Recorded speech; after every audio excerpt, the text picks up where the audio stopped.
hands. Are we the baddies?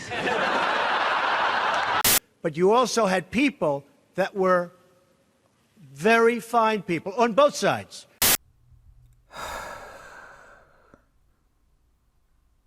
Just...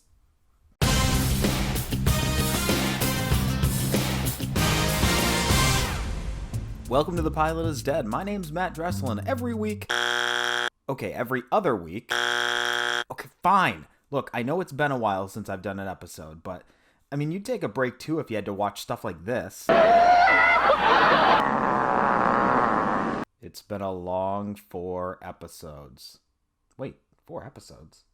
That means this is our 5th episode spectacular! This calls for a celebration. I will. This week, we're going to test the limits of the YouTube content policy by going back to 1990 to check out a British sitcom called Heil Honey, I'm Home, about a Jewish couple living next to Adolf Hitler, where I'm guessing the pitch was, don't worry, I have a Jewish friend and they're totally cool with this. The sitcom was penned by Jeff Atkinson. At the time, Jeff was trying to decide between doing this pilot and a 90210 style pilot about Jesus as a teenager. Hey, Scotty. Jesus, man. So when faced with a choice between Jesus and Hitler, Jeff Atkinson chose Hitler. When asked about the pilot, Atkinson said, "The last thing I want to do is offend." Then he went on to make this. I gotta think nice thoughts. Poland. The pilot starred Neil McCall, Gareth Marks, Danica Miller, and Patrick Cargill. And if you don't have any idea who those people are, don't worry. IMDb doesn't either. It should be noted that this was Patrick Cargill's last role before he died. Can you imagine lying on your deathbed and thinking about this? I'd imagine it's kind of like Raul Julia realizing that Street Fighter would be his last film. At this point, I'd usually cut away to Raul Julia doing something pretty silly, but I have too much respect for Raul Julia as an actor to do that. But I have no respect for Jean-Claude Van Damme, so... Colonel, have you lost your mind? No. You've lost your balls. And please don't bring up JCVD in the comments. I know he gave a great performance and there was a really good monologue, but that does not make up for a lifetime of this.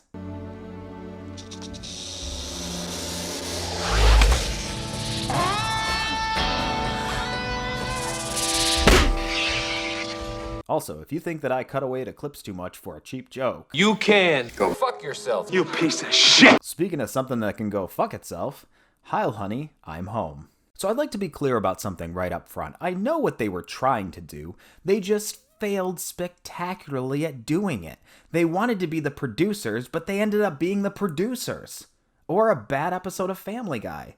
That is to say, an episode of Family Guy. You think that's bad? Yeah, learn to write jokes, Family Guy. Stop relying on cutaways for an easy gag. Take that, Family Guy. This has been another one of Matt's Hot Takes. Join us next week when I talk about how The Simpsons just isn't funny anymore.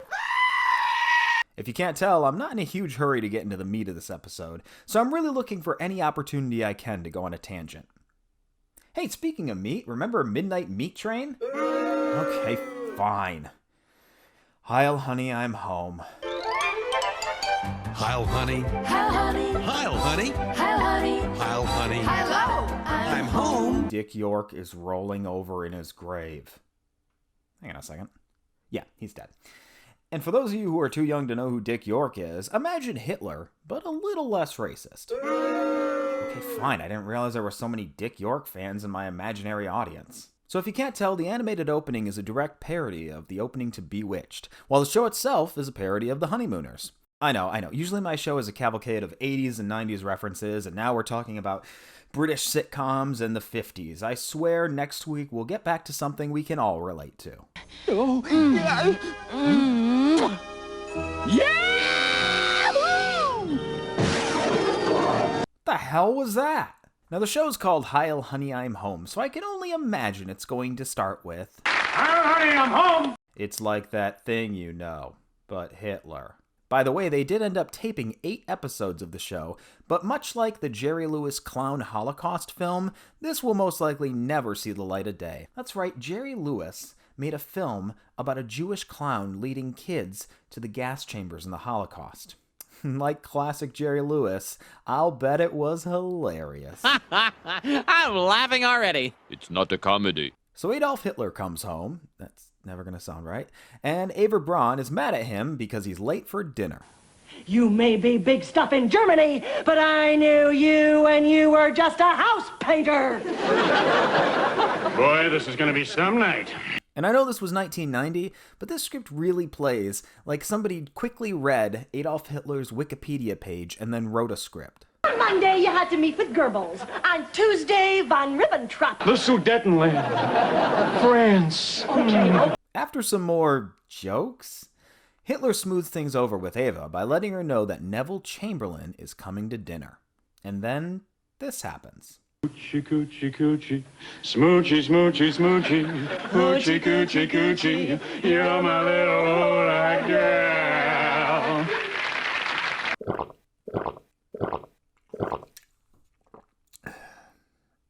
The thing this show doesn't seem to understand about satire is that you actually need to be saying something. All this show did was take Ralph and Alice Cramden and replace them with Hitler and Eva Braun. I mean, the only thing it's missing is two annoying bickering next to... Oh no. I hate your mother. I can't believe you just said you hate my mother. Watch the lips. I hate your mother. They made the Jewish couple loud, obnoxious stereotypes. What's next, a Holocaust joke? Believe it or not, the show's offensive, but it's not that offensive. You know what? Maybe I misjudged the writers. Maybe the Goldensteins aren't that bad. What happened to us? Once we had something so pure, so wonderful, so fresh, Arnie. What happened to it? You spent it all. Never mind. The next day, we meet another Jewish character named Ruth, and she has all the subtlety of Kyle's cousin Kyle on South Park. Well, actually, I can't eat beef. I have a degenerative problem with my intestinal lining, and beef really gets me gas. You want to go back to the apartment, watch the bird spin around on its little wheel? Okay. And we finally arrive at the big event. Neville Chamberlain is coming to dinner with the Hitlers. Luckily for us, there aren't any wacky Jews that...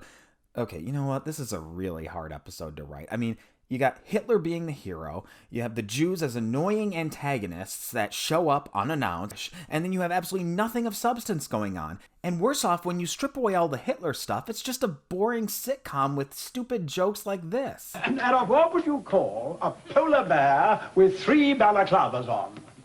I don't know, Neville. What do you call a polar bear with 3 balaclavas on? Anything you like, because it can't hear you. So Eva comes up with a plan to get the Goldensteins drunk, but Hitler isn't having it. What could be simpler? The dummy who thought of it. You've got a better plan. Yeah! We go in there and we punch their heads together! Just make sure that when I get back, they're gone, okay? End of part 1? How much of this show is left? Heil Honey, I'm hooked! Too much. And hey, guess what? In classic comedy fashion, the plan didn't work. Or did it? No, it didn't. Or did it? I came, I saw, I conquered! I came, I saw, I conquered! And in the end, everything works out for Hitler. Wait a minute, what are we supposed to want to happen in this show? Is this a happy ending or a sad ending? It's an ending. That's enough. Man, 4 Simpsons clips in one show. By the end of my series, you're basically just going to be watching an entire episode of The Simpsons. And so that's Heil Honey, I'm Home. You know, I've only been doing this show for a little bit now, and I can unequivocally state that this is the worst television show I've ever seen. It's offensive, stupid, and worst of all, it's not funny. So you can look forward to seeing the reboot this fall on NBC. See you next time. Springtime for Hitler and Germany. Deutschland is happy and gay. We're marching to a faster pace. Look out, here comes a master race.